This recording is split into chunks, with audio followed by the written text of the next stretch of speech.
We're here to talk about a fundamental shift happening in the job market, one that could mean the end of the resume as we know it. This isn't about the usual headlines you see about AI. This is about a hidden pivot from OpenAI and what it really means for your career. For months now, you've probably been asking, will AI replace me? But the data shows that's the wrong question to be asking. The process has already started, but it's not what you think. The market isn't just shrinking, it's splitting in two. There's a mechanism at play that is actively deleting certain roles while at the same time massively increasing wages for a select few. So, what does the evidence actually say? Let's dig into the raw numbers from some top research institutions.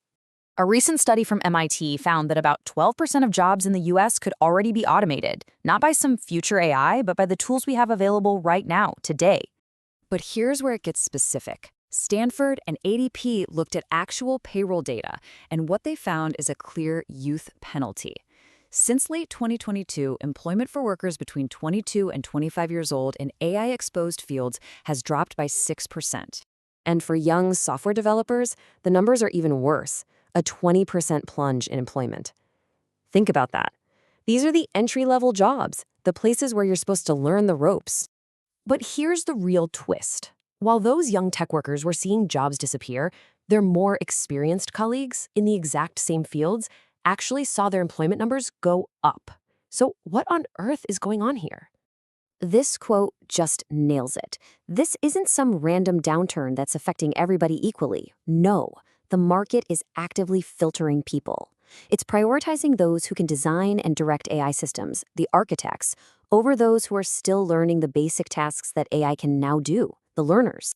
Now, before you think it's all doom and gloom, you have to look at this. The U.S. Bureau of Labor Statistics is still projecting a huge 17.9% job growth for software developers by 2033. So this tells us that AI is also creating new kinds of work.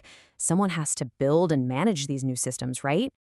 Okay, so we've got a market that is filtering out entry-level talent, but is still desperate for highly skilled workers. This is the exact problem that OpenAI is now trying to solve with a pretty bold new platform. Let's break down how it works. The real economic engine driving all this is something called the AI Fluency Premium. According to OpenAI's own data, workers who are fluent in AI, and we're not talking about PhDs here, we're talking about people who can prompt well and fold AI into their daily work, are earning a staggering 50% more than their peers. That is a massive incentive. And this is all happening because, let's face it, the traditional resume is broken. Your college degree or your last job title doesn't really prove you can use the tools that matter today. The only thing that matters now is what you can demonstrably do. So this is OpenAI's solution. It's a 3-step career path, and it's built right into ChatGPT. Step 1, you learn. You use a study mode, where the AI becomes your personal tutor. Step 2, you prove it. You take assessments and earn verified certifications. And step 3, you get matched. An advanced LLM connects you with employers by understanding your actual skills, not just the keywords on a piece of paper. And the vision here is just massive. Sam Altman announced this at a White House tech dinner. Their goal is to train 10 million Americans. So they're not just building another app. They're trying to forge an entirely new pipeline for the American workforce. And this isn't just an idea on a whiteboard. It's already got some serious momentum. We're talking major players like Walmart, John Deere, Accenture, and Indeed already on board. Even government bodies like the Texas Association of Business have signed on. That gives this platform some immediate, real-world weight. Now, as interesting as this whole vision is, we have to be objective. Building an AI-powered job market from scratch is incredibly difficult, and there are some really significant hurdles and valid criticisms we need to look at.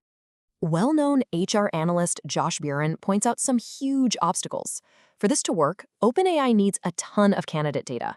They have to build a complex hiring system that companies will actually want to use. And they have to solve for really thorny issues like trust, bias, and verification. Oh, and then there's the elephant in the room. This platform is a direct competitor to LinkedIn, which is owned by Microsoft, OpenAI's biggest investor. So, given this whole picture, the shifting market, this new platform, and all the challenges, what should you actually do? Let's distill all of this down into a clear, actionable game plan. Okay, for workers, the path is pretty straightforward. Start building practical AI skills right now. The tools are there, and OpenAI's courses are free. Focus on things you can apply immediately: better prompting, automating parts of your job, And while you're doing that, you have to double down on the uniquely human skills that AI just can't touch: creativity, strategic thinking, empathy. And for employers, the message is just as clear. You need to invest in training the people you already have, and you have to rethink how you hire, valuing demonstrated skills way more than old-school credentials.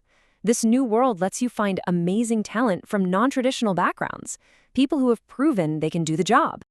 So here's the bottom line. The people who are going to thrive in this new era are what researchers are calling superworkers. These aren't people who get replaced by AI. They are the ones who use AI as a tool to handle the routine stuff, which multiplies their own output and frees them up to focus on high-level, creative, and strategic work. This is the new landscape. This shift towards skills-first hiring and AI fluency isn't just some passing trend. It's quickly becoming a strategic necessity. So I'll leave you with a question. What part of this surprised you the most? Was it the hard data on what's happening to young workers, the sheer scale of OpenAI's plan, or the very real challenges that stand in its way?